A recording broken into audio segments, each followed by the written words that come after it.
Hi ஹாய்ஸ் வணக்கம் நண்பர்களே.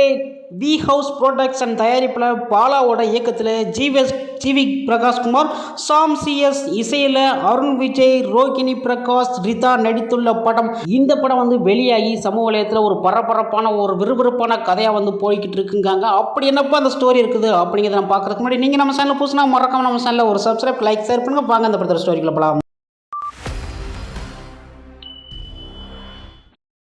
இந்த படத்தோட கதை என்னென்னா, கன்னியாகுமரியில் தனது பெற்றோரை இழந்த சிறுவயது அருண் விஜய், அதுபோலவே பெற்றோரை இழந்த ஒரு பெண் குழந்தை ஒன்றை வளர்க்குறாரு.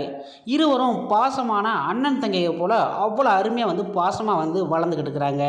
அருண் விஜயால் வந்து அவரால் பேச முடியாது, காதும் கேட்காது. ஆனால் கோபக்கார் தவறு பக்கத்தில் ஏதாவது தப்பு கிப்பு ஏதாவது நடந்துச்சுன்னா அட்டி தூள் கட்டுவார். அந்தளவுக்கு கோபக்காரராக இருப்பார். அவரை வந்து ஆதரவற்ற இல்லத்தில் வந்து வேலைக்கு வந்து சேர்க்குறாங்க. அவங்க நண்பர்கள் எல்லாருமே இந்த எல்லாமே பாதிரியார் இருப்பார்ல, இயேசு சர்ச்சு கோயிலில், அங்கே வந்து அவர் எல்லாமே சேர்ந்து இதன் பையன் நீ ஏதாவது பொழைச்சிக்கூடா அப்படின்னு சொல்லிட்டு ஆதரவற்ற இடத்துல வந்து அவருக்கு வந்து வேலைக்கு சேர்க்குறாங்க. அந்த இல்லத்தில் என்னாச்சுன்னா, அந்த பார்வையற்ற பெண்கள் வந்து சில பேர் வந்து குளிச்சுக்கிட்டு இருக்கிறாங்க. குளிச்சுக்கிட்டு இருப்போ ஒரு 3 பேர் என்ன பண்ணுறாங்க, திருட்டுத்தனமாக வந்து அவங்கள வந்து எட்டி பார்த்து வீடியோ எடுத்துக்கிட்டு இருக்காங்க. வீடியோ எடுக்கிறத இவர் வந்து பார்த்துட்டாரு. பார்த்தோன்னே அவங்க 3 பேர் என்ன பண்ணிட்டாரு அருண் விஜய், அவங்க வந்து ஓட விட்டு அடித்து துன்புறுத்தி பயங்கரமாக கொடூரமான முறையில் வந்து அவங்கள வந்து கொல்றாரு. அப்படி இருக்கையில் அப்புறம் என்ன பண்ணார், அவரே வந்து போலீஸ் ஸ்டேஷனில் வந்து சரணடைச்சிட்டாரு. அப்புறம் வந்து அவரை வந்து சாமியில் வந்து எடுக்கணும் அப்படின்னு சொல்லிட்டு பாதிரியாக எல்லாமே வர்றாங்க. இவர் வந்து எதுக்கு இந்த கொலையை செஞ்சார், ஏன் செஞ்சாருன்னு இது வரைக்கும் வெளியில் சொல்லவே மாட்டேங்கிறாரு. போலீஸ்காரங்களும் என்னென்னமோ கேட்டு பார்க்குறாங்க, ஆனால் சொல்லவே மாட்டேங்கிறாரு. ஆனால் அதை வந்து எதுக்கு செஞ்சான் அப்படிங்கிறத கண்டுபிடிச்சாரா போலீஸ் எல்லாமே வந்து கண்டுபிடிச்சாங்களா என்பதான் இந்த படத்தோட கதை.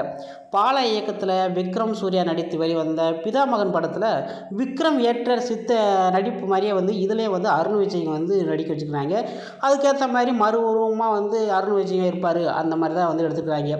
20 படங்கள் ஆகிட்டது. இதே மாதிரியே வந்து அப்படியே மாற்றி அதே கெட்டப்பிள்ளையே அதே ஆளுங்களே பாலா நடிப்புனாலே அவர் எடுக்கிறதுனாலே சொல்லவே தேவையில்லை. எப்படின்னா எல்லாத்தையும் நடிகரெல்லாம் எந்த அளவுக்குலாம் பண்ணுவார், ஒரு மண்ணில் போட்ட களிமண் மாதிரி உருட்டி எடுத்து ஹீரோவை ஆக்கிடுவார். அந்தளவுக்கு தான் அவர் வந்து நடிக்க வச்சுருக்க எல்லாத்தையும் நடிக்க வச்சுருப்பார். அதே போலவே வந்து அருண் விஜயம் போட்டு உருட்டி எடுத்துருக்கிறாரு.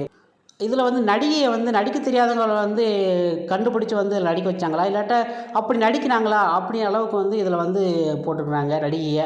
அருண் விஜயை காதலிக்கும் ரோஷினி பிரகாஷ் வந்து துருதுருப்பான நடிப்பில் யார் இவர் என கேட்கிறாரு.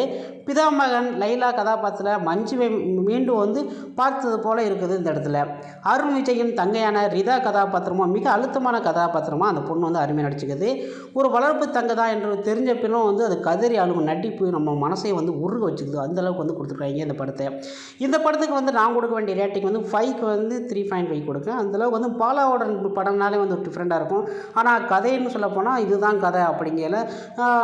இவ்வளோ பொங்கலுக்கு வந்து இந்த படம் வந்து ஒரு தரமான விருந்துலாம் வந்து சொல்ல முடியாது, ஒரு கதை எடுத்துக்கிறாரு அப்படின்னு தான் சொல்ல முடியும். ஓகே ஃப்ரெண்ட்ஸ், உங்களுக்கு நம்ம வீடியோ பிடிச்சனா மறக்காம சேனலை சப்ஸ்கிரைப் பண்ணுங்கள், லைக் பண்ணுங்கள், ஷேர் பண்ணுங்கள். இது போன்ற வீடியோ நெக்ஸ்ட்டில் சந்திக்கலாம். நன்றி, வணக்கம்.